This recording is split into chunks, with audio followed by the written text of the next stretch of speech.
उज्जैन में होने वाले 3 दिवसीय अंतर्राष्ट्रीय जल महोत्सव की शुरुआत मंगलवार को प्रदेश के मुख्यमंत्री शिवराज सिंह चौहान ने की। दरअसल पंच महाभूत की परिकल्पना को लेकर पर्यावरण की नीति कैसी बने, यह इस आयोजन का उद्देश्य है। यह आयोजन 5 तत्वों में से जल तत्व पर आधारित है। इसमें ऋषि मुनियों के ज्ञान को समाहित किया जाएगा। आयोजन जल शक्ति मंत्रालय और मध्य प्रदेश जन अभियान परिषद के द्वारा किया जा रहा है। 27 दिसंबर से 29 दिसंबर तक यह आयोजन होगा।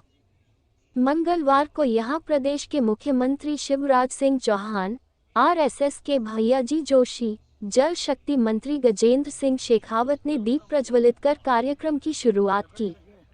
इस दौरान यहां प्रदेश के उच्च शिक्षा मंत्री डॉक्टर मोहन यादव, भाजपा नेता कैलाश विजयवर्गीय भी मौजूद रहे।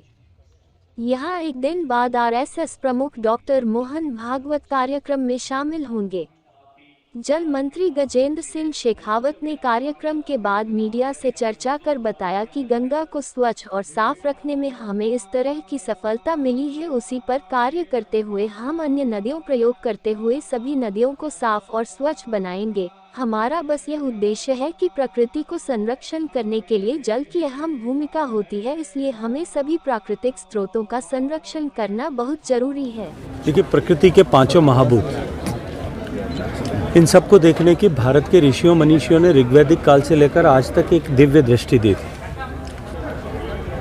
और पीढ़ी दर पीढ़ी हम उसी दृष्टि पर काम करते हुए भारत ने हमेशा सस्टेनेबल लिविंग पर के दृष्टिकोण को अपनाया था। लेकिन पिछले कुछ वर्षों में जिस तरह से जल की उपलब्धता को लेकर के चुनौतियां बढ़ी है, पूरी दुनिया में विकास की इस आपाधापी में, इस दौड़ के कारण से जिस तरह से प्रकृति के घटकों का क्षरण हुआ है, उसको लेकर के समाज उस दिशा में किस तरह से सरकार का सहभागी बने और भारत की ये दृष्टि किस तरह से विश्व के लिए कल्याणकारी बने। माननीय प्रधानमंत्री जी ने भी ग्लासगो में इस विषय को अपनी लाइफ की अवधारणा, LIFE लाइफ की अवधारणा देते हुए उन्होंने इसको स्पष्टता के साथ में पूरी दुनिया के सामने रखा था।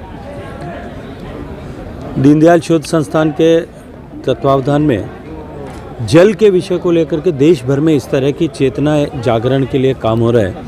उसी की श्रृंखला में आज देश भर में जल के विषय पर जुड़ कर के काम करने वाले ऐसे सारे लोग जो व्यक्तिगत रूप से इंडिविजुअल कैपेसिटी में काम करते हैं, किसी NGO की तरह काम करते हैं, किसी संस्थान के साथ में काम कर सकते हैं, वो सब लोग आज यहाँ महाकाल की इस धरती पर क्षिप्रा नदी के किनारे पर एकत्रित हुए हैं और 2 दिन तक इस विषय को किस तरह से और आगे बढ़ाया जा सकता है, समाज में चेतना किस तरह से और जागृत की जा सकती है, किन सारे कामों को हम एक दूसरे से देख समझ सकते हैं, सीख सकते हैं, क्या बेस्ट प्रैक्टिसेस किसी दूसरे प्रदेश में हो रही है जिसको हम अपने यहाँ पे लागू कर सकते हैं, इन सब विषयों पे विचार मंथन होगा।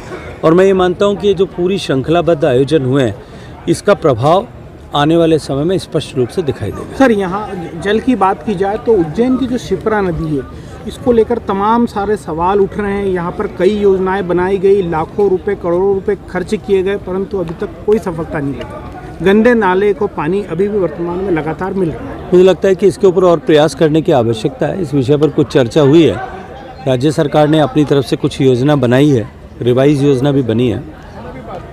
जिस तरह से गंगा में हमने सफलता प्राप्त की है, ये हमारे लिए एक आशा की किरण है। और गंगा नदी और गंगा की सहायक नदियों पर जिस तरह से काम हो पाया है माननीय प्रधानमंत्री जी के नेतृत्व में, उससे जो कुछ हमने सीखा है, मुझे लगता है कि उसको उपयोग करते हुए, उस ज्ञान का उपयोग करते हुए, उस ज्ञान की गंगा का उपयोग करते हुए हम देश की अन्य नदियों पर काम करें। इस दिशा में भारत सरकार भी काम करे।